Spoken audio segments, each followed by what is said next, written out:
So good afternoon, everybody, and welcome to all the people coming in. This is our 6th street drugs event so far. We have had a wide range of topics.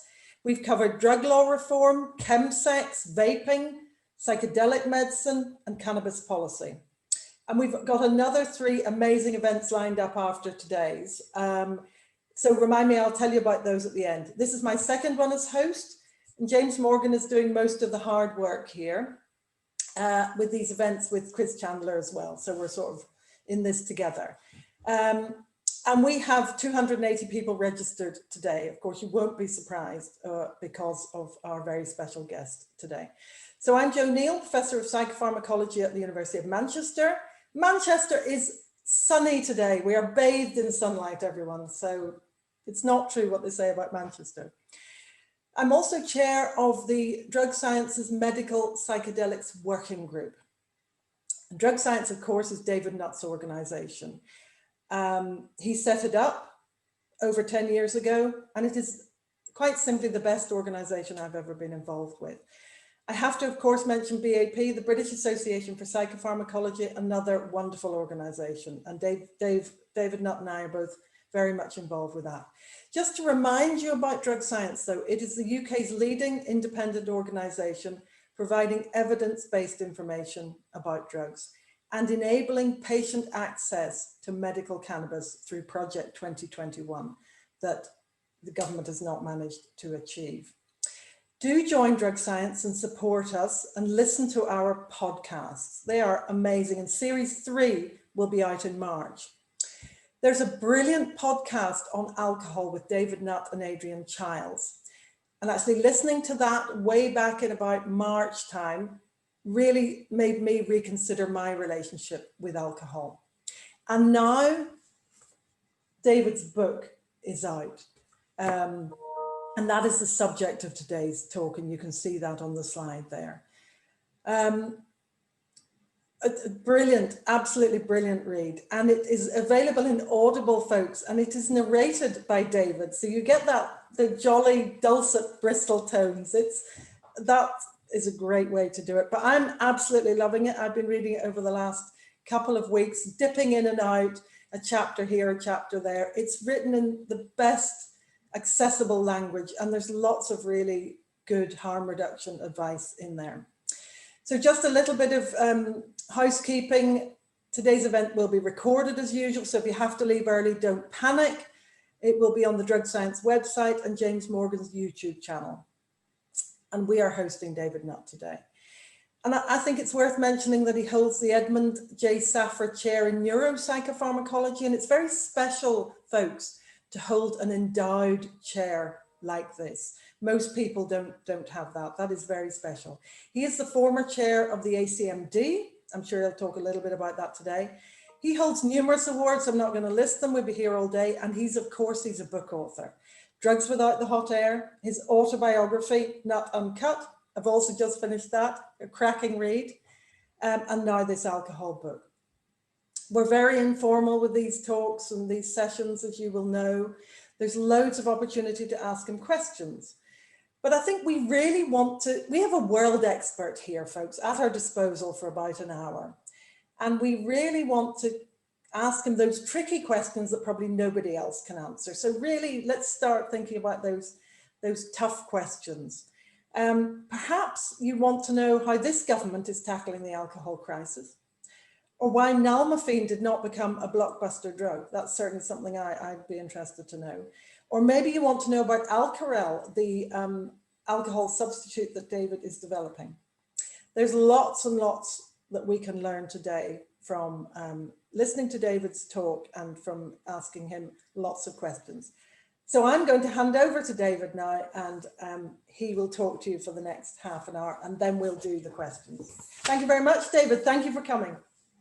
Yeah, thank you so much. Actually, I'm afraid it'll be an hour.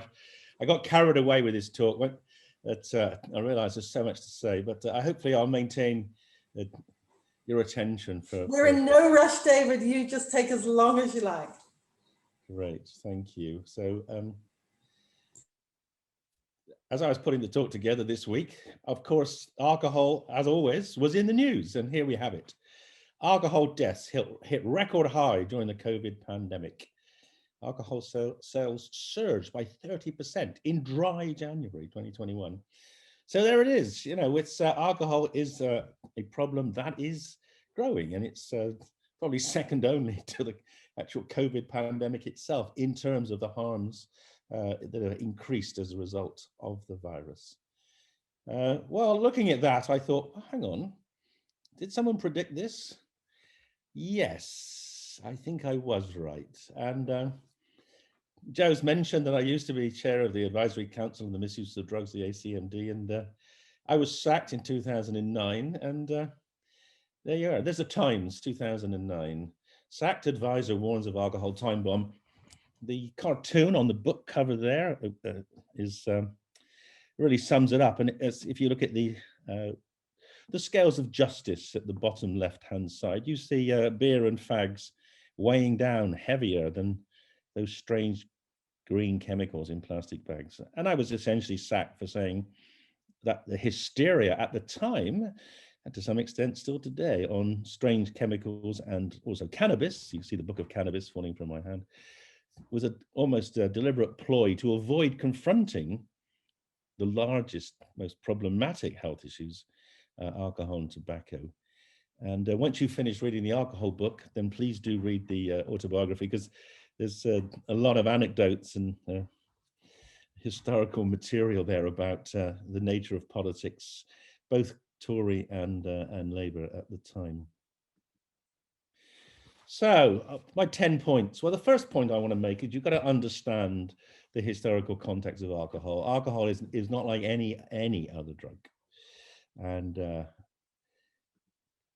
reason for that, it goes back to the ancient Greeks. Here's Bacchus, the Greek god of alcohol, as a baby. So it's been with us. Alcohol has been with us really since we've had descriptions of any kind of civilization. And of course, it also figured very prominently in the Bible. And here we have one of the wedding at Canaan with Jesus turning water into wine. And that tells us two things. It obviously tells us that Jesus had peculiar powers, which of course in the end made him a god, but also that alcohol was essential in Judaism at the time, as it was an essential element in rituals, particularly wedding rituals. And it stayed that way up still to today. And one of the reasons it's persisted in our culture is because of the link with the church. And many monasteries, which were the seats of learning, you can see from this beautiful drawing here as part of their in the very the detailed craft in the religious books, shows a monk tasting beer, probably there, or it might be wine. So monasteries made alcohol and still do today. I'll come to that a bit later on. So you have the cultural establishment also being the providers of the intoxicant. And also, of course, don't forget that wine is also an important part of the Western Christian sacrament as well. And then there's the issue of safety. And until about the 1830s, it wasn't safe to drink clean water in Britain. Water was so polluted that it was potentially lethal. So for many hundreds of years, people drank beer, small beer, less than 3% beer. And that was drunk all the time. That was what you used to replenish your dehydration. And then if you wanted to get drunk, you drank heavy beer, 4 to 6% beer in the evenings. So small beer was the drink of the people, and it was a safe drink.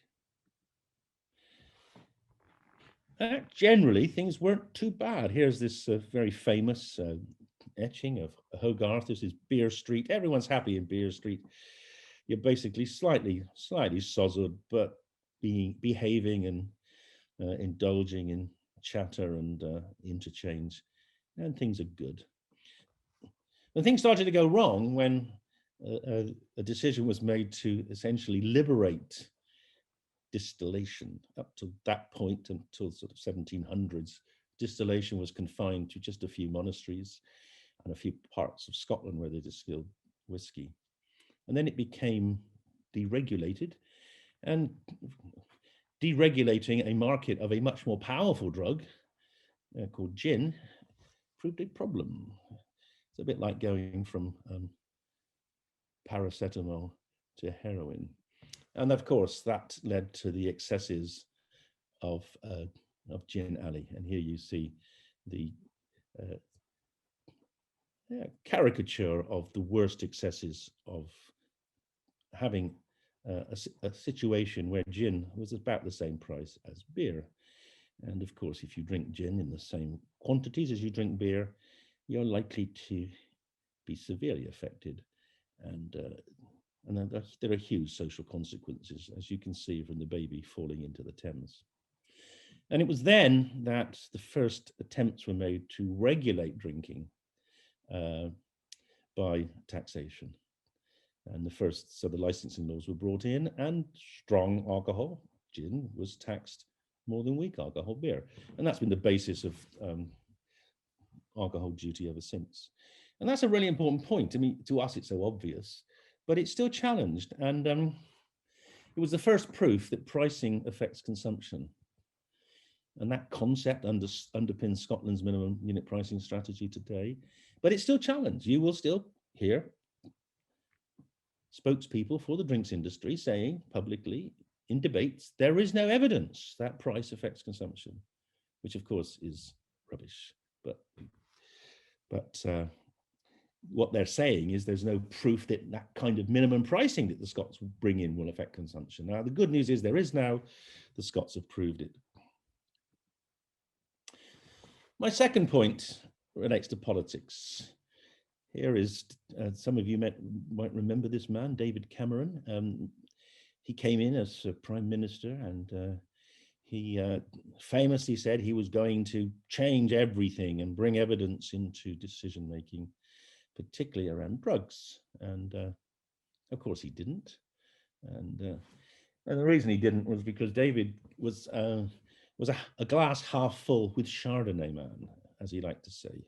And he, I think, essentially despised any attempts to regulate drinking.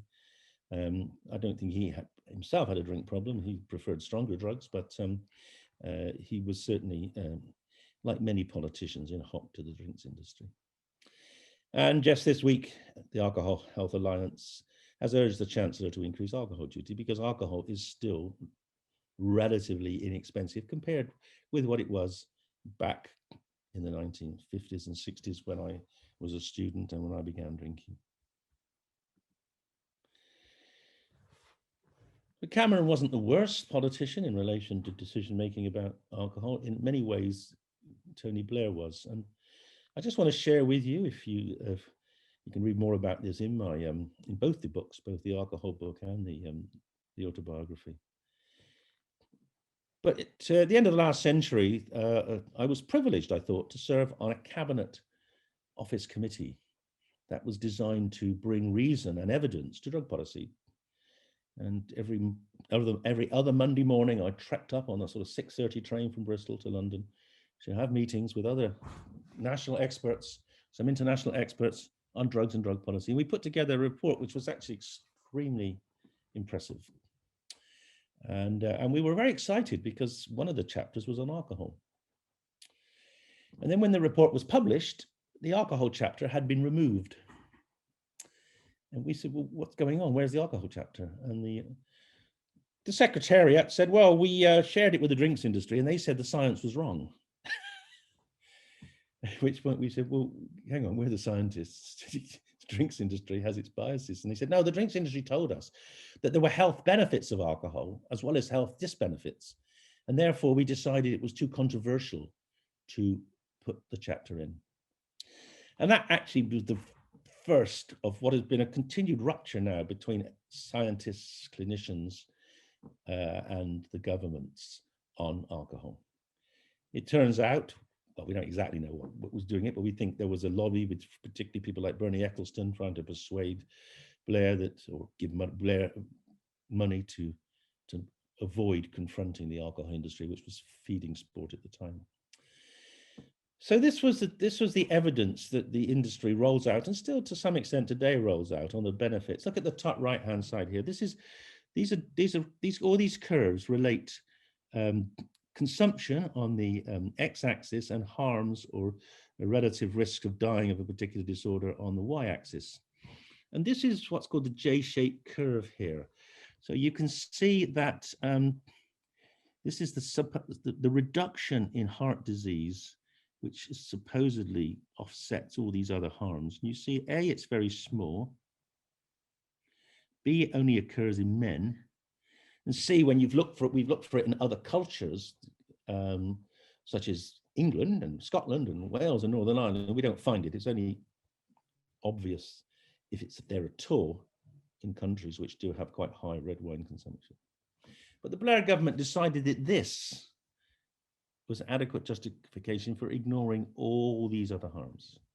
And that really was, I think, the beginning of my period of disillusionment with government. If they cannot tell the truth about this, can they tell the truth about anything? And by the way, if you do believe that this is a J-shaped curve and there is a benefit here, the benefit accrues at about half a unit a day, which is not something that most people can ever order in a bar or even drink sensibly at home. And I just wanted to share you with, this came out last week, the Europe's cancer plan. The 2020 plan was published just in December rather. And it turns out that cancer is now the leading cause of alcohol attributable deaths. 29% of alcohol deaths related to cancer. Cancer is 8 different cancers are now known to be, at least in part, caused by alcohol. And actually stopping drinking is about the only thing a woman can do to reduce her risk of breast cancer.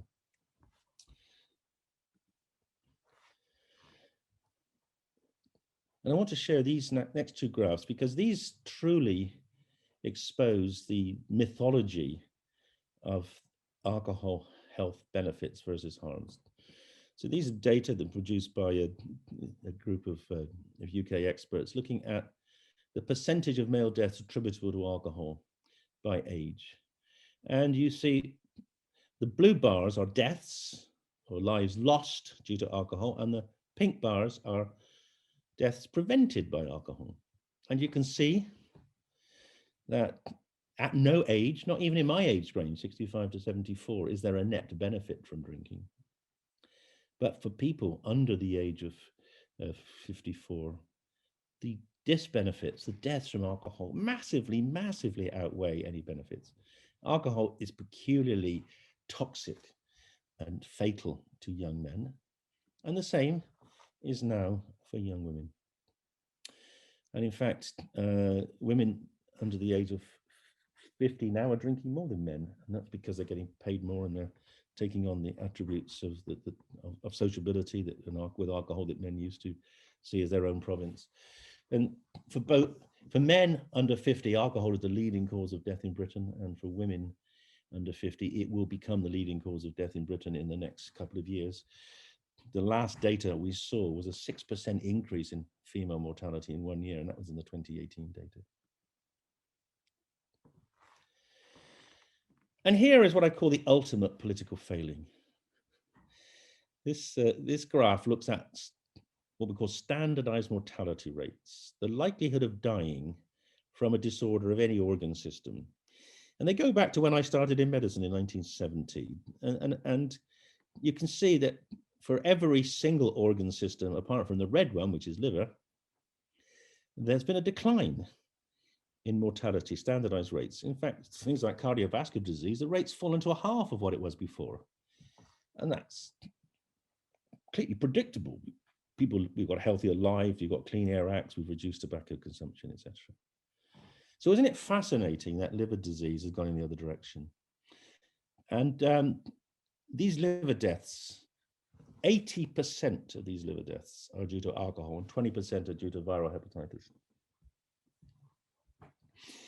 Now, we collect these data to find out how well we're doing as a country in terms of protecting people from death. And so you might think, well, let's monitor the data. Let's say after 5 years, oh, it's gone up for livers and gone down for the others. Well, maybe that's a statistical artifact. 10 years, whoa, probably a true trend, but it's only doubled the risk compared with, I mean, maybe some of these haven't gone down so much. So maybe, maybe it's just a trend. When you get to here, you're getting here now. What are we here? This is 20 years out. You know that something's going wrong. Alcohol is killing more people than it did 20 years before. So what did the government do? What did John Major's government do? It decided to allow supermarkets to sell alcohol, often at prices which are below those of water. And then that led to this massive surge of deaths. So we had the data that we were doing it wrong. And what did we do? We did exactly the wrong thing. Why? Because the drinks industry basically controlled politicians. We did a survey in 1995 of politicians. I think we got about 150 MPs responded to that survey.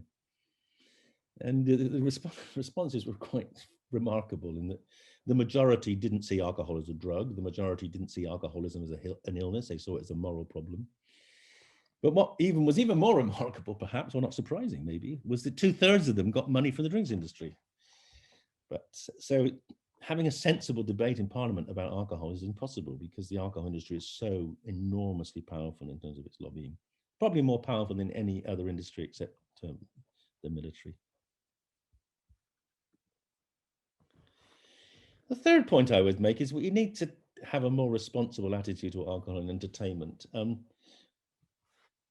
This lowers the tone a little bit, but there's been this really interesting analysis of James Bond's drinking habits. Someone's gone through his books and worked out what he was drinking per week. And you see James Bond does rather exceed the recommended limits of 14 units per week. And on average, he's drinking 74 martinis a week. And well, he's an influential person. They're influential books, they're influential films. One of the reasons we renamed him is the man with the golden liver, because he'd surely be dead by now if he'd been drinking at that level. And I just thought you might find that quite entertaining, because with alcohol is so entrenched in many aspects of the media that it's really difficult to get anyone to believe the true harms, the true challenges that that level of consumption would put on a body. So the lesson to my mind is we've got to try to make alcohol unfashionable, but it is a challenge. And of course, it's always been a challenge. Alcohol has been fashionable, going back well before this the Impressionists. But I just show this out of interest because absinthe is making a bit of a comeback now. It was banned. It's essentially a drink which is made from distilled spirits and wormwood, and it has this propensity to produce these interesting green hallucinations, a bit like mescaline, and probably because it contains substances which are slightly psychedelic. But of course, it was the drink of the Paris at the time of people like Degas and Toulouse-Lautrec, and it's also the subject of what perhaps the greatest book ever written about the way alcohol destroys a family, and that's La Sommoir. And it's a remarkable book. If you're interested in alcohol, you should read it. And despite her best efforts, that lady eventually succumbs after all the rest of her family are destroyed by the absinthe. But of course, that was then, but we still have the problem today. I hope you all have heard of this new Booker Prize winning book this year, the story of this young lad growing up with a very, very alcoholic mother in Glasgow. And again, a remarkably candid and a very harsh tale of modern alcoholism in a deprived part of Britain. The fourth point is people must understand the exponential curve for alcohol harm.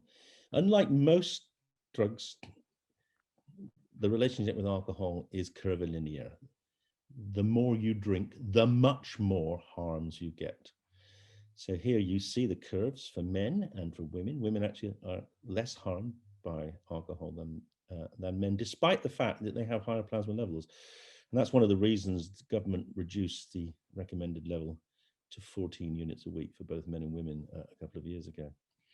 But you can see this exponential curve has a huge impact once you begin to get above about a bottle of wine a day. You see the risks of dying from an alcoholic disorder go up very, very steeply. And that explains the enormous benefit of reduction. So here you see schematically, if you go from 100 grams of alcohol a day to 50 grams, you halve your consumption of alcohol, you reduce your likelihood of dying from an alcohol-related harm from 16 to 2. So an 8-fold gain in health for a 2-fold reduction in consumption. And this is such an important message, that anything you can do to reduce consumption will have disproportionately big effects in terms of your health benefits.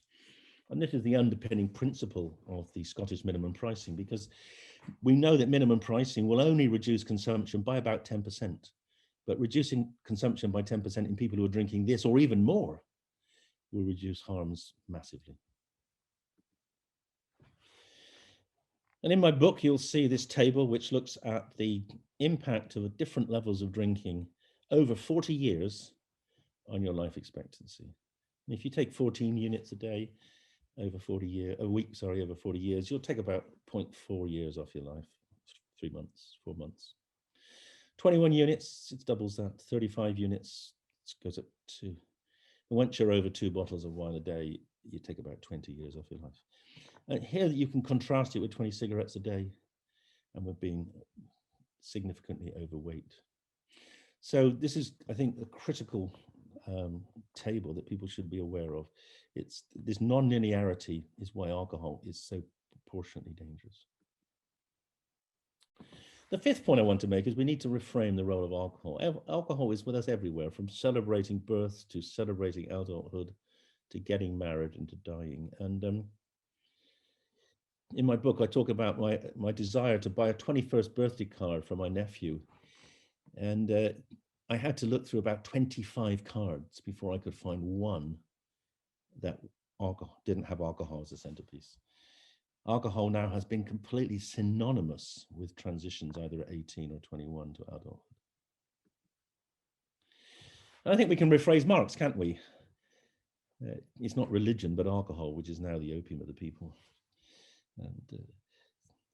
And my more sort of mischievous moments, I think actually when Aldous Huxley was writing about Soma, he actually saw that alcohol was going to do that.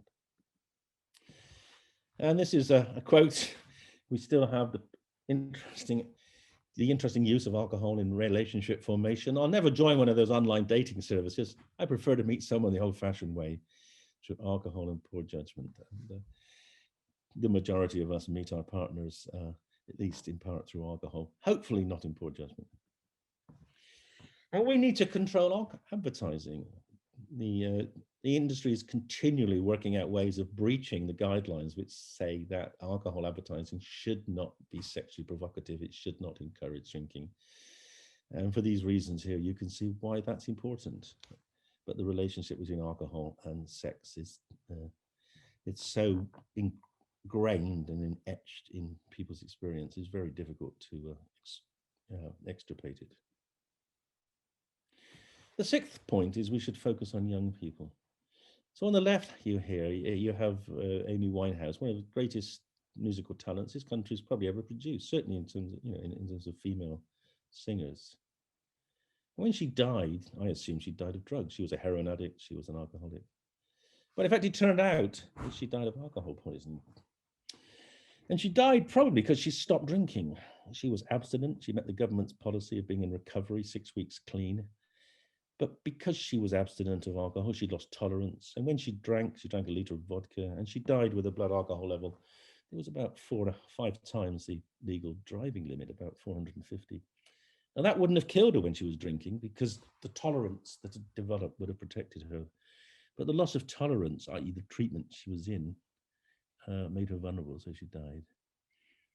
Now, we could have used that to really argue strongly through advertising that drinking is a dangerous thing, particularly binge drinking. But we haven't, and we haven't for the reason shown on the right-hand side, because here are two other people who died from drugs. There's Gavin Britton. He was an Exeter University student in the golf team, and he died from alcohol poisoning as a result of a drinking game after a golf match. And there's Leah Betts. Now, Leah Betts, that is a picture on a billboard. Her face was scattered all over the country telling people that MDMA kills you. But we don't see Gavin's picture. We don't see Amy's picture telling people that alcohol kills you, do we? And the reason for that, of course, is that the drinks industry paid for the Leah Betts adverts. They're not going to pay for adverts telling people that alcohol is toxic. And drinking in young people is very, very common. Here, it's just this is just an old image. Each year, the figures emerge. So several thousand people under the age of 18 are treated in alcohol every year for alcohol intoxication and poisoning. And they have been going on for decades. Alistair Campbell, as you know, the man that made Blair, I was going to say president, I think it was prime minister, I think he thought he was president. And he said, I can remember the very first time I was drunk. It was on New Year's Eve in Scotland. I was 13. And from that age on, he became an alcoholic. And here are some rather beautiful data from Uli Wittgen in Germany, looking at propensity to use alcohol and to use it regularly, and then to become dependent against age. And here you see, the 7, 8, 9-year-olds are beginning to use alcohol. Basically, everyone who's ever going to use alcohol has used alcohol by the age of 17. And then there's a gap of 3 years before they become regular drinkers. And then here you have dependence, and it's not very long. By the time people are 21, almost everyone who's going to become a dependent male drinker has made it. And in the case of women, it's probably about the same or a bit earlier. So drinking starts early and doesn't take very long to turn into something that's regular or problematic. And we have similar data in Britain, and this is data going back now to 1995. And it looks at the proportion of 15 to 16-year-olds who are drunk once a month. And it's about 50%, and it's the same for going back now for 25 years. And nothing changes. But it's that early onset which leads not just to dependence, but also leads to the chronic health harms as well.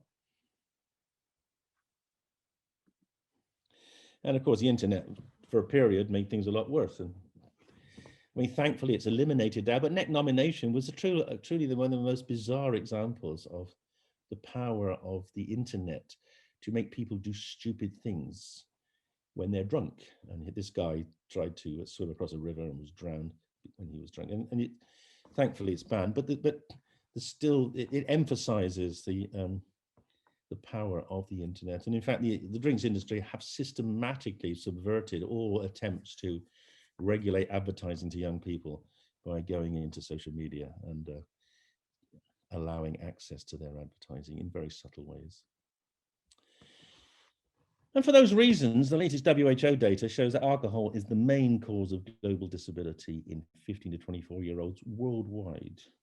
So the yellow bars are disability caused by alcohol. So across the world, it's the largest. Over 50% of all the disability burden in young men is due to alcohol. And for women, it's about 10%. But look at high income countries, of which we're sort of one. For men, it's 2/3. For women, it's 1/2. And the only countries where it's not a problem are the Islamic countries, of course, where it's banned, but it's still a significant problem there.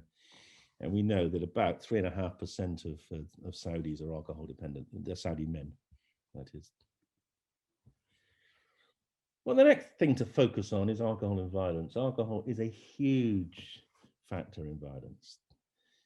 This is an estimate from New Zealand. About 18% of the police budget is taken up by alcohol. In Britain, we spend over £6 billion a year policing drunkenness. And that's twice the healthcare costs of alcohol. And this is an interesting image which shows someone drinking a bottle of Buckfast Abbey wine. And Buckfast Abbey is an abbey that's been making wine for a very long time. And about 100 years ago, they decided to fortify the wine with caffeine. And there are several hundred milligrams of caffeine in a bottle of Bucky. And that combination of the stimulant effects of caffeine and the fear-reducing effects of alcohol is why it is widely used in Scotland as a way of giving people their courage and energy to go fighting. And of course, then the bottle itself turns into a weapon. But you don't have to go to Scotland to see alcohol and violence. Champagne will do the same trick as Bucky. And here's a picture of a battle at Ascot, someone breaking down tables and hitting each other with it.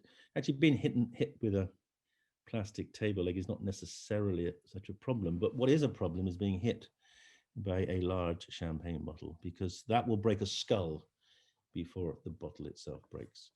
So you can dress people up in morning suits, but you can't stop alcohol making them violent. And it's a huge problem. This is just a little cartoon about the fact that alcohol is a huge problem, but no one, particularly politicians, want to talk about it.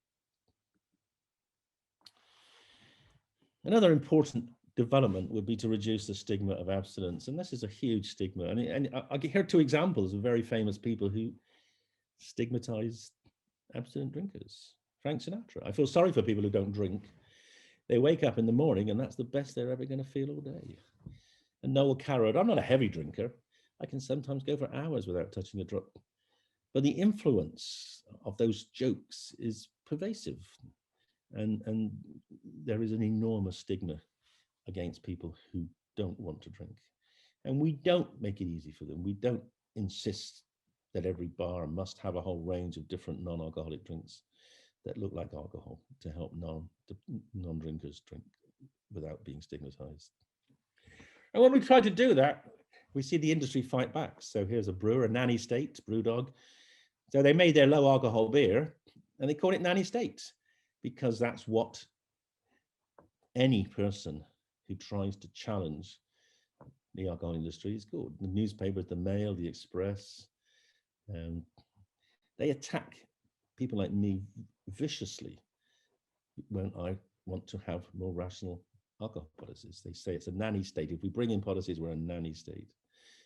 But we're not a nanny state. I'm not saying people should be forced to drink low alcohol beer. I just think people should be encouraged to do so and also have availability. It should be a regulation that all outlets must sell low or no alcohol drinks. And of course, what did Brewdog do to kind of make their point was they then came up with the super strength, the 18.2% beer, as a sort of protest against any sensible dialogue we might have about alcohol strength. And the next thing we should do is try to remove alcohol from sport. And these are three sports people whose lives have been severely blighted by alcohol. Tony Adams now gives a very graphic teachings about his alcoholism, how it nearly destroyed his life, and he's one of very, very many. And of course, it's tough for Torres, isn't it? You're actually parading the stuff that is undermining your capabilities, as in this case of this rugby league player with Victoria Bitter. It's not a new thing.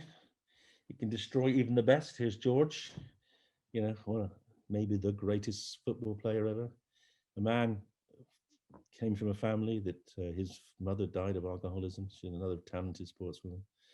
Here you see, here's a lad, he's signing footballs and he's drinking. And and it destroyed him, destroyed his career.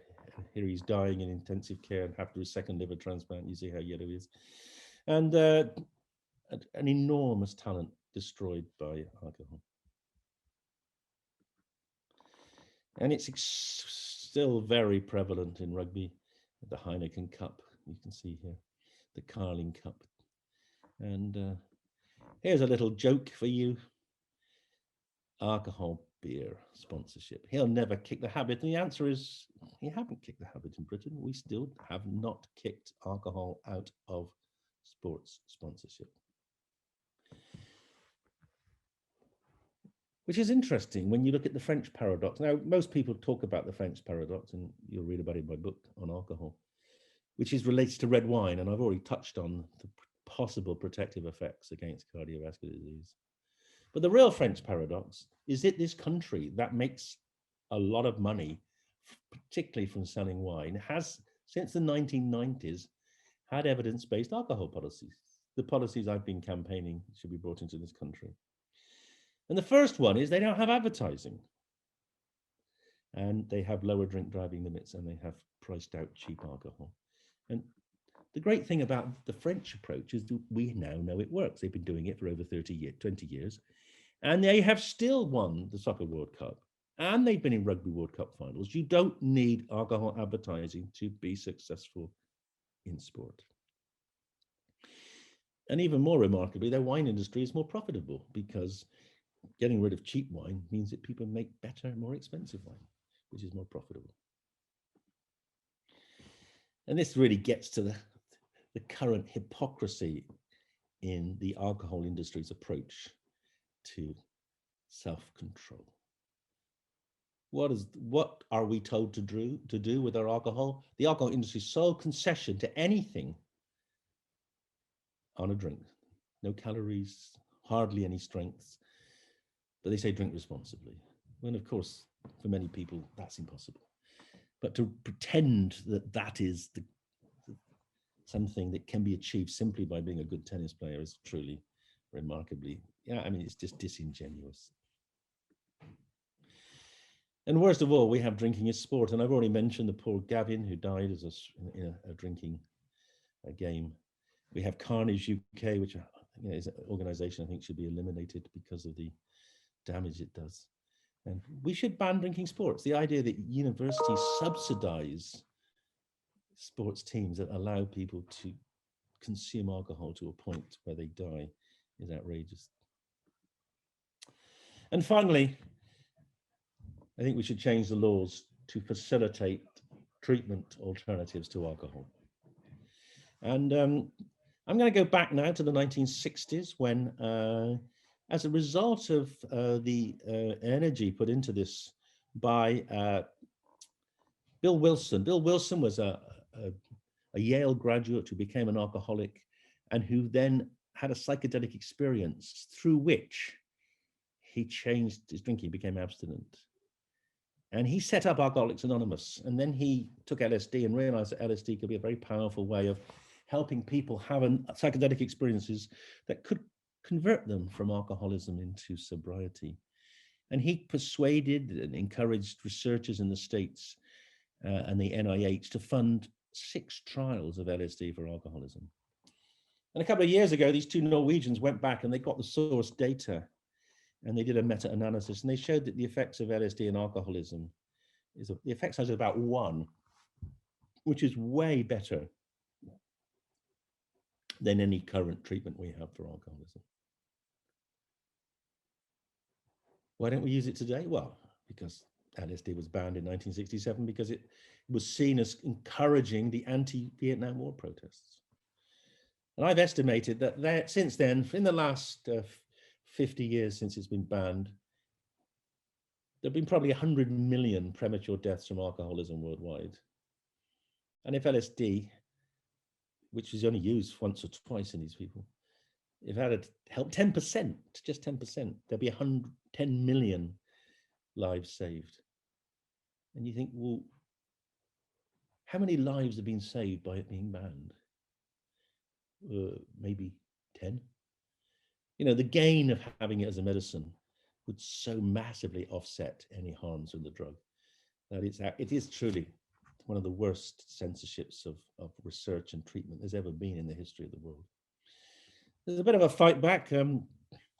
Michael Bogenschutz published this paper a few years ago. He used psilocybin, magic mushroom juice. He gave 2 doses to people during a course of alcohol therapy, and he showed that it produced a very profound reduction in consumption, both in terms of drinking days and heavy drinking days. So psychedelics can reframe individuals' attitudes to alcohol. And this is an area now which is is undergoing a great renaissance. And one of the things that in her introduction, Jo mentioned that she chairs the Drug Science Medical Psychedelics Working Group, and they're particularly interested in pulling together companies that are manufacturing psychedelics so that we can get more extensive and more comprehensive studies in areas like addiction. And then there's MDMA, and you're probably familiar with the idea that MDMA is a treatment for PTSD. Well, Ben Sessa, and working with me for many years now, raised funding from the Moseley charity to test his theory, which is that a lot of alcoholics drink because they're trying to suppress childhood trauma memories. They're drinking to forget. So he replicated the same kind of treatment as you did with PTSD, put people into a talking therapy program, in this case 12 weeks, but twice during that program give them an MDMA day where they could experience, relive the trauma and try to extinguish it in the same way as they do in the PTSD trials. And he showed that here, and this data is coming out next week, I believe, that here you have the percentage of patients, they're all abstinent here. The black lines are the ones that had MDMA, and the red bars are normal. This is our normal audit of our normal clinical practice, which is 14 weeks, the same amount of time they're in treatment as the MDMA group. But you can see here that 80% of the patients who were treated with treatment as usual go back to drinking more than 14 units a week.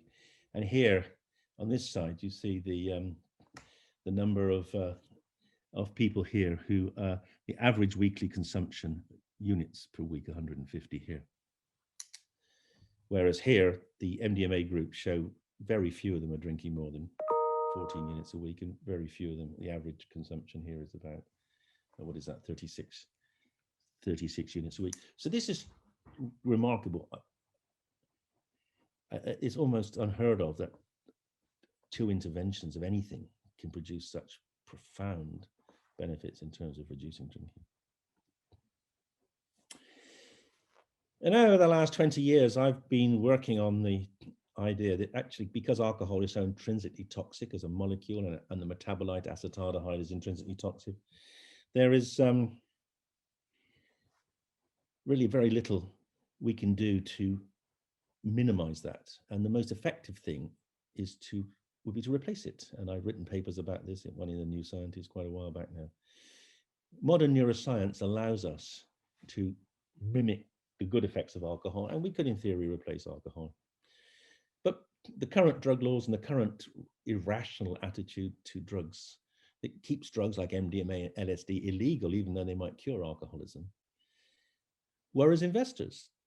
They say, well, David, if you invent a new alternative to alcohol, would it be legal? And I'd say yes. And they'd say, well, how can you prove it will stay legal if the sun wants to get rid of it? And I have to say, well, we would argue, we'd reason, and we'd persuade people that it was a good thing, that you could have something that was safer than alcohol. And they say, well, yeah, but you can't guarantee that governments won't do what the drinks industry say and ban it, in the same way as many governments have banned vaping, even though vaping is way safer than cigarettes. And I have to say, I can't prove that. I cannot guarantee that. We have to just argue for irrational policies. And a lot of them shrug their shoulders and say, well, good luck to that. But we keep going. We are in the process of trying to raise money to develop synthetic alternatives. But maybe we can do it in a different way. I just share this cartoon of you of the alternative drinks that, as this cartoonist says, I would not invent because they're far too toxic. I'll remind you that the Psychoactive Substances Act exempts alcohol. It's the only relaxant that's exempted from the Act. And it's exempted on the grounds of precedence, not on the grounds that it's not harmful, just it's been around for a long time. So what happens if you take other things that have been around for a long time? Can you make an alcohol out of them? And the answer is yes. And just this month, we have launched a botanical drink, which is made of approved food grade ingredients, which is an alternative to alcohol. It has GABA activity, like alcohol, but with none of the other unwanted effects of alcohol, such as acetaldehyde. So this is now on sale, and if it's successful, it will give us funding to take our synthetic alcohol alternative through all the necessary safety tests to market.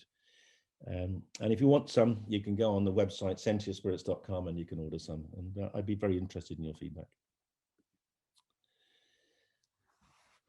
So if you know of anyone who has any drinking concerns, give them the book. And just one moment, something's gone wrong. A slide has disappeared. Where has that slide gone? Hang on, Joe, there's one very important slide. I don't know where it's gone. You must have unshared the screen, I think. Yeah, I have, but I need to find. Okay, I think the best thing now is that I think I lost the slide. So I'm going to stop now and I'm going to take questions. Thank you very much. Brilliant. I'm going to clap. David, that was brilliant. Thank you so much. There's so much to take in. Right, I have to say, what you've started is the most lovely chat on this webinar. I can see people talking to each other, people who've had alcohol problems, lots of thank yous. You've started people really talking to each other about this, which is part of the issue, I think, is we need an open and honest conversation about alcohol and to consider our own alcohol drinking. Actually, as a squash player, you know, I've always been sporty. Many of those sort of sports people, I don't know if this is typical actually, but will sort of justify their drinking because they're fit, physically fit. You know, there are so many ways we try and justify our own levels of alcohol intake. And I love in the book, what do you say? You're not an alcoholic if you don't drink as much as your doctor. That's exactly right. And that is absolutely one of the biggest problems. And this is a huge problem, getting GPs to embrace proven treatments for alcoholism, because so many of them drink excessively. And this is the great joke, an alcoholic is someone who drinks more than the doctor, because if doctors won't believe you're an alcoholic, and they should do that. No. And how many times have I had a sensible conversation with my doctor about alcohol? Probably never. It's a real missed opportunity. There's a wonderful Adrian Chiles in his book. I don't know if it's come out yet, but I think it may not have, but I reviewed it with him, and he gives a brilliant description of his interchange with his GP. He wants to talk to her about his drinking, and she does not want to talk to him about his drinking. And when his book comes out, you must read it. It's a very funny sort of, and for me as a doctor, you can understand, that people don't, going there opens up two things. The first thing is it kind of implies criticism, and you don't really want to ever criticize patients. But secondly, it gets you into an area where you have very little competence, and because doctors aren't trained to deal with alcoholism. But so many of the illnesses that you're trying to treat are caused by alcohol. Well, absolutely. I've estimated something like 20% of everyone that goes into a primary care practice has probably got an alcoholism problem. And then actually, perhaps in many ways, the biggest one is hypertension. Hypertension from alcohol kills more people through stroke and heart attacks than liver cirrhosis. And of course, with the COVID, we're heading for a massive crisis, aren't we? Well, it's getting worse. I mean, we have a pretty serious problem, but it's going to get worse. Absolutely. So I just wanted to do a quick shout out for a clinician working at the University of Birmingham called Ed Day. So I've been particularly concerned about alcohol, as you pointed out, David, in your talk, use in students and alcohol drinking games and initiation, and it's killing people and it's really putting people off. And I think it's putting people off going to university who have had an issue with alcohol, because there is and Ed is promoting alcohol-free halls, which is something that's come out of the States, and freshers activities that don't involve alcohol, and trying to break down the stigma around not drinking and being able to have fun and meet people and socialize without getting drunk. It's so important. At the very least, we should not subsidize clubs that do hazing, do alcohol-related hazing. People die every year, and also get into other problems as well. I mean, it's accepting the concept that drinking to intoxication is a thing, and it's not. And it's a cultural thing then, isn't it? If you want to be part of something, you have to drink, and lots of people don't want to drink. No, I think it's right. So I should very off-putting to many people, and of course, and it's encouraging to others, and it encourages alcoholism as well as deterring people who might benefit from being in the team who don't want to drink. Yeah, and once you start, it's so difficult. So I have lots of great questions. I think you sort of finished with the Alcarel, and the other treatments. But is Sentia safe for an alcoholic in recovery? I think that's a really good question. Yes. Well, it's not a medicine. It's not a treatment. It gives people a sort of relatively low level of relaxation and sociability. I wouldn't encourage anyone who's actually managed to achieve sobriety to engage with anything that might potentially destabilize that. The vision for Sentia is to give young people an alternative so that they won't become alcoholic. It's so that you can have a degree of social relaxation. And that's the strength of alcohol is its sociability. Yeah. That is where it really does have a peculiarly powerful, and I would say useful effect. It helps break down social anxiety. But beyond that, as soon as you drink more than a couple of units, you get into all the problems. So we want to give people an alternative. So I would hope in a couple of generations' time, it would be something like it. Hopefully there'll be many, many copies. It will become the drink that people use rather than alcohol. But at present, I certainly wouldn't be recommending anyone who's sober to be doing anything that might destabilize that. No. And I have certainly ordered my bottle. Right. So, yeah, there is a question about, and I think you've maybe partly answered this, about could you create Alcarel addicted people, and are there harms?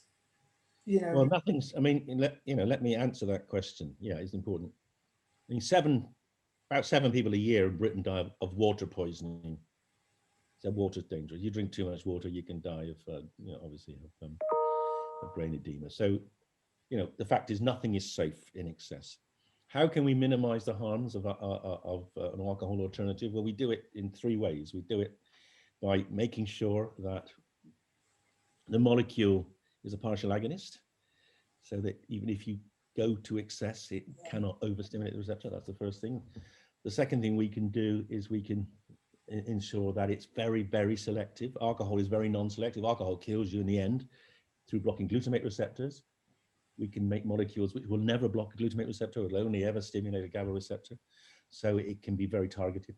And the third thing is we can target just the subtypes of GABA receptor that give you the beneficial effect. So we can at least minimize, maybe eliminate the ones which cause the problems such as extreme intoxication, withdrawal, addiction, aggression.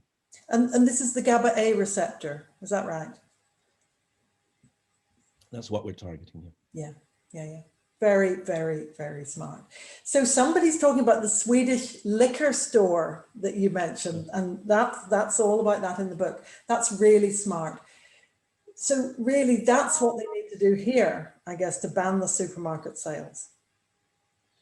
Yes. So, and the good thing is that I've always had an interest in the Swedish model. It's called the Systembolaget, because I got 2 Swedish grandchildren, and my son's lived in Sweden now for 15 years. So I've seen it work. It's quite remarkable. The way it works is that the Swedish government, all alcohols sold outside of bars, or all alcohol over 2.8% sold outside of bars is sold by the state, Systembolaget. And the Swedish government is the largest buyer of wine in the world. That means they actually get very good discount. They have very, very high quality wine at what to us would be expensive prices, but to Swedes are relatively sensible prices. When you go to a Systembolaget shop in a small town, it's like going into a, you probably don't remember these days, airport terminals, you know, when they used to have duty-free shops that were full of alcohol. So there's an enormous display, an enormous variety of quality alcohol that you can buy. But you can only buy it between 9 and 5 on a Friday. And more recently, they've opened it up on a Saturday morning from 9 till 1, I think. And the point about that is you have to think about what you're going to drink. And you have to pay for it there and then when you're sober. And you have to take it away. You can't go and buy booze anytime, day or night. You can't have it delivered to your home like we can here. And the Systembolaget's been in action now since, well, basically since Sweden. Sweden had alcohol prohibition like America back in the 1920s. But when America reversed that, it went to the sort of free market, the Swedes kept this control. And the Swedes on average drink about half what we drink, just a bit more, maybe 60% of what we drink, but they have about 1/3 of the health harms. So, and that's the first thing to say, the system seems to work. And now recently Drug Science did a very detailed multi-criteria decision analysis on drug policies. And we looked at the policy options for alcohol and also for cannabis. And it turns out for both, the state control, like the Systembolaget in Sweden, is gives society the best outcome when you look at all the overall benefits and harms of different ways of making of these drugs being available, right from the complete free market right to the complete prohibition. So we need to convince the UK to do that. And somebody's asked, if the government won't do this, there's no political will, there's too much money or whatever, how do we convince them? How do we do it? That's a good question. You vote for the right party, and the only party that's ever had any sensible inkling or a sensible attitude towards alcohol or any drug policy were the Lib Dems. And it's a real disappointment that they didn't manage to get more traction when they were in coalition. But they were systematically, that's utterly predictable, and they didn't seem to realize it. They were systematically undermined by the Tories they were in partnership with. It was cynical the way the Tories blamed them for everything and destroyed all their innovation. And Theresa May was Home Secretary, and she absolutely blocked any progress by the Lib Dem drugs minister, to a point in the end where he resigned because she wouldn't even let him publish his report. So the Lib Dems are the only hope, really. I mean, the nationalists in Scotland at least have been sensible about alcohol. I've been lobbying them for 10 years to be sensible about other drugs, and they still haven't got safe injecting rooms. But maybe it'll change. Yeah. But I think that currently the Lib Dems are the only people that are actually prepared to speak their mind, and look where it got them in the last election. I know. Tell the truth, you get hammered. Yeah. And with legalizing cannabis as well, they have that sensible policy, don't they? Absolutely, their policy, yeah. And So there's a lovely question here actually about how can you give some tips about how to reduce the harm from alcohol for people? And there is some fabulous stuff in the book about this. Yes, and I apologize. I don't know where that last slide went because that was the last slide. I can't. I deleted it accidentally. So yes, the key messages to you as a drinker are these. So that's pretty straightforward. The first is know what you are drinking. Monitor what you are drinking. Keep a daily or weekly diary of what you've drunk. The second thing then is to eliminate any drinks that didn't give you a significant pleasure. So don't drink just because out of habit. Only drink when there is a value to drinking. And the best value comes when you drink socially. So a very easy thing to do is never drink alone. In fact, if you just did that, most people would reduce their consumption by quite a lot, and that would be hugely beneficial. The fourth point to make is that the later in the day you start drinking, the less you're going to drink. So my tip now is never to drink until after your evening meal. Don't ever drink with the evening meal, because that way you're just using alcohol to lubricate food. You're not, and in fact, you can't, you don't even get the taste of the alcohol because the food is already contaminated. So if you wash your food down with water and then drink after that, that will give you more pleasure and also reduce the consumption. The next piece of advice is buy the most expensive booze you can afford. Yeah. You're not going to swill stuff down. If you're spending 20, 30 quid on a bottle of wine, you're not going to swill it. If you're spending a fiver, then you'll probably put water in to make it taste decent. So, and then the next thing is, if you're in a partnership, if there's two of you and you're drinking with or after a meal, and you're drinking wine, never ever open a second bottle of an evening. Yeah. Because if you do that, then you will be inclined to drink it all, because the first bottle will take away your desire to stop. And then the other thing is to work out why you're drinking. If you're drinking to deal with stress or depression or trauma, be really clear that that's the problem, and then seek help for that problem in different ways, because alcohol will never solve those problems. All right. Brilliant. That's absolutely brilliant. And you give some alternative, exercise, go out for a walk for the stress, meditation. And actually, I'm not the sort of person to meditate, but I've been doing it for about a year and I love it. Anyway, but it's just not something I thought I would ever do, but it helps with so many things. Hard for me, of course, to sit quietly. So, Yeah. The Minnesota model, somebody has mentioned that.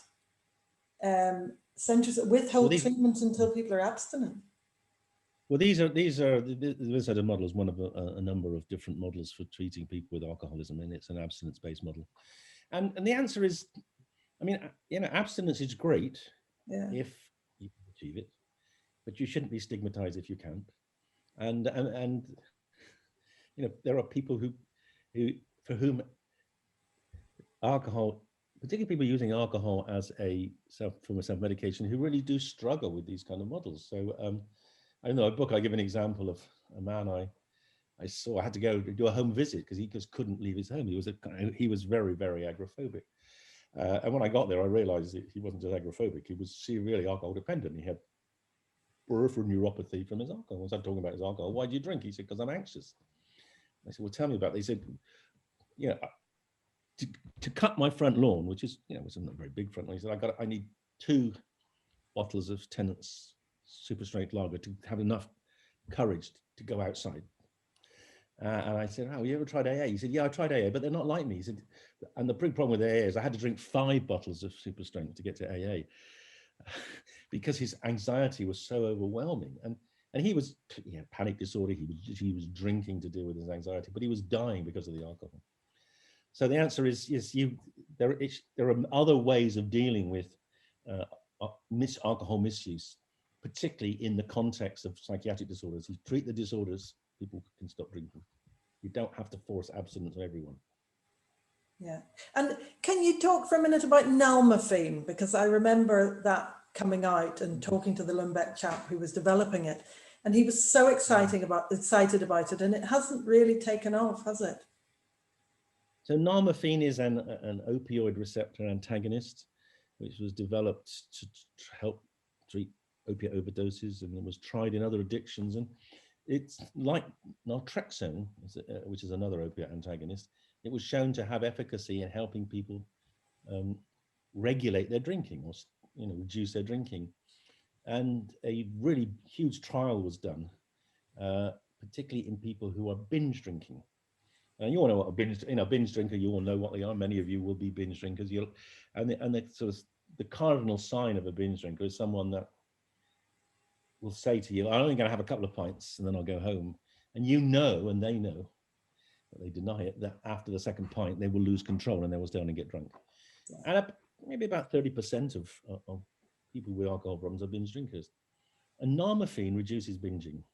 It's the first treatment we have for binging, and it reduces binging even if you take it when you start drinking. So you can actually use it if you start drinking. You can take it. Oh, I must take. So it was shown. It got its license. It was approved in Europe, all European countries. And on top of that, it was endorsed. Not just it was endorsed by the MHRA. It was funded. The government directed health authorities to fund it. So doctors were encouraged to prescribe it, and it wasn't gonna come out of their budgets. But they didn't prescribe in Britain. They did in France, they didn't prescribe in Britain.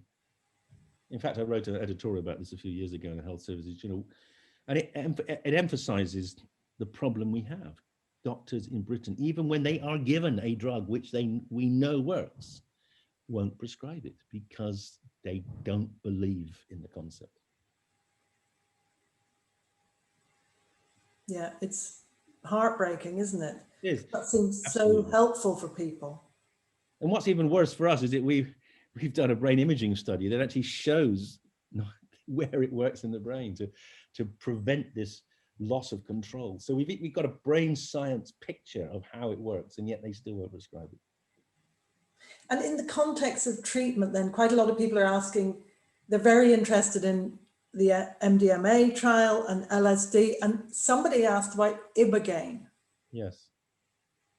Sure, well, ibogaine is an interesting molecule. I mean, it's a very challenging molecule to use because it produces long-lasting, maybe 20, 30-hour trips, which are rather different from normal psychedelic trips, often described as being the most horrible experience of people's lives. But sometimes people come out of it feeling that they're, overcome their addictions. It's largely been targeted at opiate addiction, but I think about 37 people have died under ibogaine treatment in the world. So there's a very considerable amount of concern about it being used. Now, a lot of those have died because they were given ibogaine during opiate withdrawal, which to my mind is the most dangerous time to do it. Whether it would work if you gave it in people who would detox, for instance, and then try to reset their brains like we did with MDMA is an open question.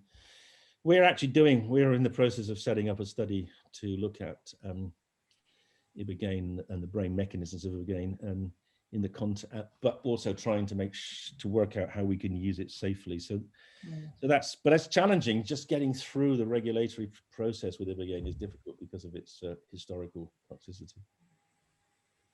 But let me just say a few words about why it might work and why the psychedelics might work.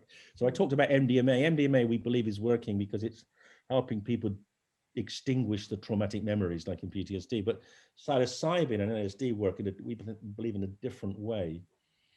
We believe they work in addictions in the similar way to they work in depression. These are all disorders we call internalizing disorders. People get locked into a tramline thinking. They cannot disengage from the thoughts about depression or the thoughts about alcohol or the thoughts about heroin. And those repetitive thoughts are engaged in a brain circuit, which is controlled by the default mode in the brain, and it's part of the default mode. And if you disrupt that, which psychedelics do very profoundly, then you can break down that thinking for a period. And sometimes people can kind of reset in a way where they don't have that thinking. So that's a kind of current theoretical basis for why they might work in addiction. And the effects are very long lasting. Well, that's right. Psychedelics do tend to change the way you view the world. And if it changes the way you view alcohol, then yeah, exactly. And actually interesting, the MDMA experience says that. It says that people change their relationship with alcohol, which makes sense, because if you're not using it, if you haven't got anxiety, you don't need to suppress the anxiety. So then you can see alcohol, what it is, which is not as a salve, but it's just something that other people do. It's not, it doesn't have any immediate meaning to you like it used to have. It's so habit forming. It's such a habit for people, I think. It is. And it's very interesting why that is. I think the reason alcohol has been so much part of our society kind of forever is because it does fit in with the human brain rather well. And the human brain has got a lot of GABA, and it's a lot of the frontal cortex is loaded with GABA receptors, and alcohol just gets to where humans have their experiences and also have their suffering. I mean, when you talk to people about alcohol and using other drugs, many of them say, oh, I know where I am with alcohol. I know what it feels like, and I know what to expect, and I know how to regulate it, because they probably don't, but they think they do. Oh no, but let's face it, only 80, 85% of drinkers are not dependent. Mm. And they're still damaged to some extent, but Well, so yeah, I mean, so alcohol is a drug that can, you know, and one of the reasons we know how to regulate it is because it's sold in doses which we know are relatively safe, and we know, you know, we're taught how to drink. You know, there's the regulated market in all drugs would produce great benefits in safety in the same way. I mean, the regulated alcohol market, when it was regulated, when you can only buy it in off-license in bars, you know, the harms were definitely considerably less than they are in the unregulated market we have today. And I remember starting my alcohol drinking career, and it was much less strong than it is now, what's available. Yes, yes, well, I think things have now flattened out, thankfully. I mean, there was a period when getting as drunk as possible very fast with shots was seen as being sort of, you know, the necessary way of consuming, which is the most dangerous way, of course. Yeah, yeah, very, very dangerous. Actually, talking about the psychedelics, I remember listening to a woman talking, and who was a very heavy smoker. And she said once she'd had a psychedelic experience, she could visualize the blackness in her lungs. And she just couldn't bring herself to smoke again. You know, she said her husband was smoking and she tried it. She just couldn't. Amazing, I thought. Well, let's face it, people are very good at repressing. You know, the brain is great at suppressing knowledge, suppressing things, you know. You know, most of us live in a world of which we hope to be true rather than which we know to be false. So psychedelics, you know, can break down those kind of ingrained prejudices. I mean, I'm really, as someone from Belfast, I'm really glad you brought up George Best, actually. Such a heartbreaking story. I don't know anything about football, but as you said, probably one of the greatest footballers ever. Was that a genetic? I mean, his mother was an alcoholic. Was it genetic? Was it environment? I think it's genetic. I think, you know, we know there are strong genetic tendencies, or we don't know what they are, but we know there are genetic tendencies to becoming an alcoholic, and that was shown. That was one of the reasons I got interested in this. In the, you know, I was a medical student. I can remember it. You know, it was 1973, and I'm sitting in my room reading about psychiatric disorders. I was doing a locum in psychiatry at the time, and I'm reading about the Danish adoption study. Where they looked, you know, Denmark has this wonderful state registry, which is fantastic for looking at relationships between, for instance, drinking and upbringing. And so they knew people men who were alcoholic because they were in the medical system. They looked at their children. They looked at the ones that were brought up in those families with the alcoholic father, and they looked at the ones that were adopted out. And as you know, alcoholic men are pretty often, you know, rather poor at parenting. So a lot did get adopted out. And they showed that the ones that were adopted out, even if they were adopted into a teetotal family, had the same level of alcoholism as those that were brought up by a drinking parent. And that tells you there is something that's passed on from the father to the son. It's not just environmental. So ultimately, potentially, we can look forward to gene therapy then, do you think, one day? Well, that's a very interesting question. So there is a monogenetic inheritance, which is protective, and that's the aldehyde dehydrogenase gene, which is called causes a Chinese flushing reaction. Yes, so in theory, you could mutate all Caucasians to have the Chinese gene, and that would dramatically reduce the amount of alcohol consumed. I can't see that happening. I can't see people being mutated, but in theory you could. Absolutely, you could. Yeah. Well, they won't even stop advertising, so. Well, yeah. And one of the saddest things is that, you know, we know, you know, I mean, if your father was an alcoholic and your grandfather was an alcoholic, your risks of being alcoholic are very, very high. You know, there are high risk cohort studies. We know that risk is in part explained by GABA sensitivity in the brain.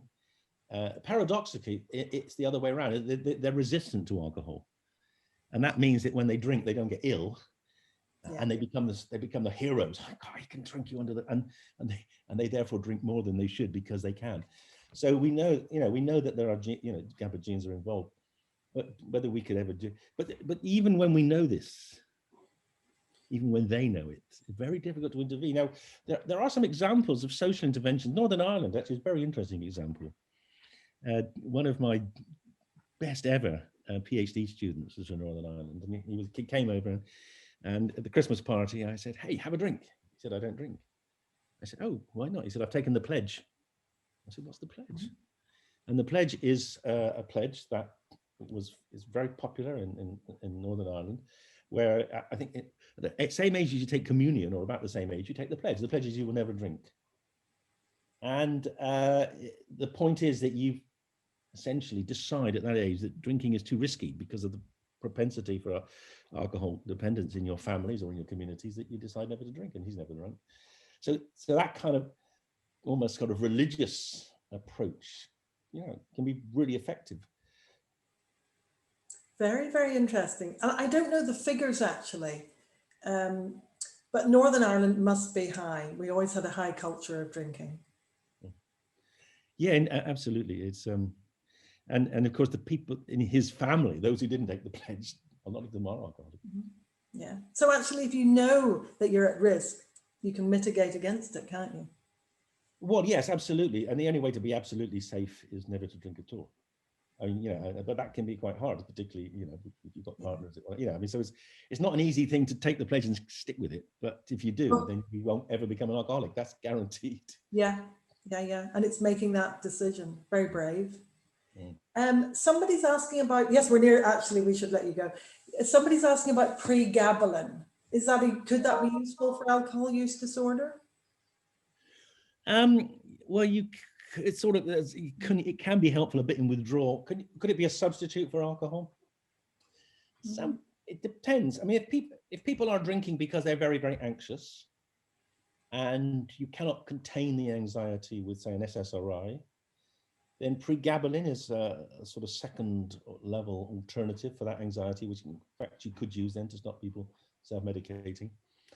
The whole concept of what you might call substitute therapy for alcoholism is one that's I've championed for decades, just in the same way as I've championed buprenorphine for substitute therapy for opiate dependence.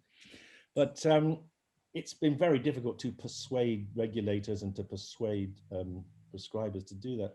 In fact, there's a very interesting battle going on at present, because about 30 years ago, one of my sort of teachers in GABA pharmacology was a guy called Gera and Sessa, and they were in Sardinia, and they discovered that you could use gamma hydroxybutyrate, sodium oxybate, to reduce alcohol consumption. It was an alternative to alcohol, and that's been licensed as a medicine for alcoholism in Italy for over 25 years, and it's licensed in Austria too. But trying to get it approved in the rest of Europe is very, very difficult because it does cause itself some dependence. Yeah. The dependence, to my mind, the dependence is considerably less problematic than alcohol dependence because it doesn't rot your liver.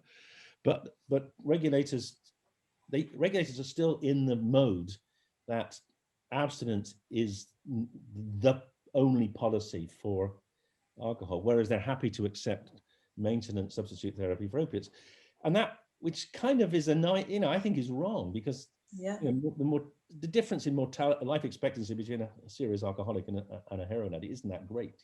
They both take 20-25 years off your life. Yeah. And it's harm reduction. That's the key, isn't it? It is harm reduction, but as I say, we have been banging that drum. I've been meeting with regulators for 10 years to try to get oxybate accepted as a harm reduction agent, and they're resistant because it is if it got out on the streets, it would be different. But the reality is actually the new formulations would be hard to, you wouldn't get much diversion. So, and then even when the regulators did concede on nalmefene, no one used, so this whole field that's one of the reasons I wrote the book. This field is so polarized. Yeah. You're either, there's a book a month on how I stopped drinking and how I'm a much better person. And obviously, there's billions and billions of pieces of media about the wonders of drinking. And there's almost nothing in the middle showing sensible harm reduction advice, which is what this is all about. But, and you're informed. You read something like this and you have the knowledge. I've distilled 40 years or more of being interested in treating alcohol problems into it. Yeah. Brilliant. Great stuff. Right, we're nearly done. Somebody wants to know about alcohol-free drinks. Is there much information about the impact of alcohol-free drinks, alcohol-free beers, or because that's relatively recent, isn't it? Oh yes, I think it's not. I don't know any systematic research, but clearly it has filled a role, particularly for people who are drinking in bars and pubs. Yeah, I think what alcohol consumption has flattened out, and I think in part that is due to economic downturn, but in part it's due to the availability of alcohol-free alternatives. And of course, there's a big interest in alcohol-free alternative spirits. So spirits like Seedlip, which is basically gin, juniper alcohol. That's had the alcohol moved, so it tastes like gin, but it doesn't have any alcohol in it. Now, that's actually quite a nice thing to put into tonic. It's a if you want a non-alcoholic gin and tonic, then Seedlip is good. But on the other hand, it doesn't have. One of the reasons we developed Sentia was to give people something between, so you can put Sentia with tonic and you'll have kind of some effect. So it does more of what you want a drink to do than Seedlip. Well, for me, it's a no-brainer. You get the buzz without the harm, without the hangover, without all the problems. Well, that's kind of why we did it, and let's hope everyone agrees with you. Are there any, David? There's always lots of work that needs to be done, I think. Do you think there are any studies we need to do? We need to shout out to the audience and to anyone who can to do this work. Well, yes. I mean, here's a statistic which I find so telling. I showed you that graph of liver deaths going up and up, and no one taking any notice. In fact, doing exactly the opposite. Instead of bringing down consumption, John Major allowed consumption to rise. So here's a stat. This is horrifying. So 80% or more of every patient in a hepatology clinic has got alcoholic cirrhosis. 5% of the research spend in hepatology is on cirrhosis. We don't even know why. I mean, there are people who can drink all their life and not get cirrhosis, and others who get cirrhosis. We don't know almost anything about the nature of alcoholic cirrhosis because no one researches it. All the research goes into clever things like immunology and of viruses. Talk about a research gap that needs to be resolved. I mean, it's appalling, isn't it? And the same with hypertension. As I said, alcohol hypertension kills more people than liver cirrhosis from alcohol. It's the one thing you do if you're hypertensive is to cut your drinking down. Yeah. Well, we still don't know the mechanism. No. And it's actually that lack of knowledge and lack of research. I mean, way back when I was doing alcohol addiction research in animals, couldn't get it funded, heartbreaking. I don't think there's any funding in Britain on alcohol in terms of alcohol brain research anymore. No. I think because governments say it's a failure of will, because they want it to be a failure of will, because that suits their, fits with their desire and to do nothing.